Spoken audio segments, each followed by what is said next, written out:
When was it time to stop being Mr. Nice Guy? My girlfriend came home at 2 a.m. with her underwear and dress torn open, screaming for me to help her. She collapsed into my arms and I could feel her whole body trembling. She kept throwing up and shaking all over our carpet. I helped her to the couch and got her a glass of water while trying to stay calm myself, because I was sure my worst fear just happened. Juna is without a doubt the strongest person I know. She worked as a prosecutor and dealt with assaulters, PDF files, and slaughterers every day without flinching. But now she looked broken and small, literally rocking on our couch. She kept apologizing for ruining my night, which made no sense, and I assured her she did nothing wrong. At the club, some guy had cornered her outside the bathroom when she was alone. According to her, he towered over her, was super muscular, and his breath reeked of whiskey. He pushed her against the wall and put his hands where they didn't belong while she screamed for help. The music was too loud and her friends were too far away. She tried to fight back, but he already had his way with her. The worst part was what happened next. Juna found security and told them exactly what occurred. She pointed out the guy who was laughing with his friends near the VIP section. The bouncer just shrugged and said, "What do you want me to do without any witnesses, lady?" Then he leaned in close and told her that the guy was the owner's nephew, so maybe she should just go home and sleep it off, and that it probably wasn't that bad. I felt rage building in my chest as Juna explained how the manager said the same thing, how her friends wanted to call the police, but the staff threatened to ban them, all of them, from every club in a 5-mile radius for causing trouble.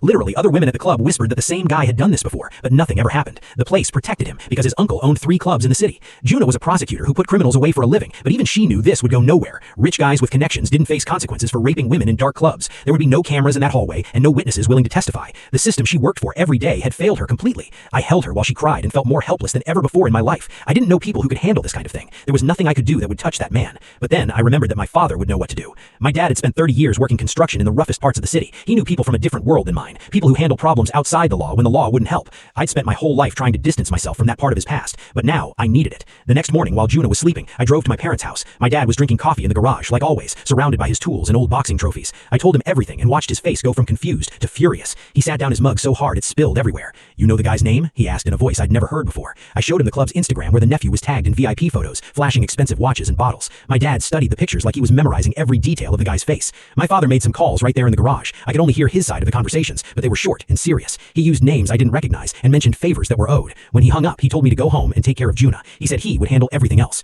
3 days later, the local news reported that the club owner's nephew had been found in an alley behind one of his uncle's properties. Both his hands were broken in multiple places. His ribs were all broken. His eyes were swollen, and he had a $1,000 bottle of tequila shoved up his bum. The report said no witnesses came forward and no cameras covered that particular alley, so they couldn't prosecute anyone. The interesting part was what they found in his apartment during the investigation. Hard drives full of videos he'd taken of women at the clubs without their knowledge, pictures and underwear he kept his trophies from his assaults, evidence of at least 15 victims over 3 years. The police said they received an anonymous tip about where to look. All 3 clubs shut down within a month when the investigations expanded. The owner was arrested for covering up his nephew's crimes and bribing city officials. 7 women came forward to press charges once they knew he couldn't hurt them anymore. Juna wasn't one of them, but she followed every development in the case. My dad never said anything about it directly. When I tried to thank him, he just squeezed my shoulder and changed the subject to baseball, but I noticed he had new scars on his knuckles that hadn't been there before. Juna noticed too, but never asked about them. My father knew people who operated by different rules that said men who hurt women deserved to have their hands broken so badly they'd never touch anyone again.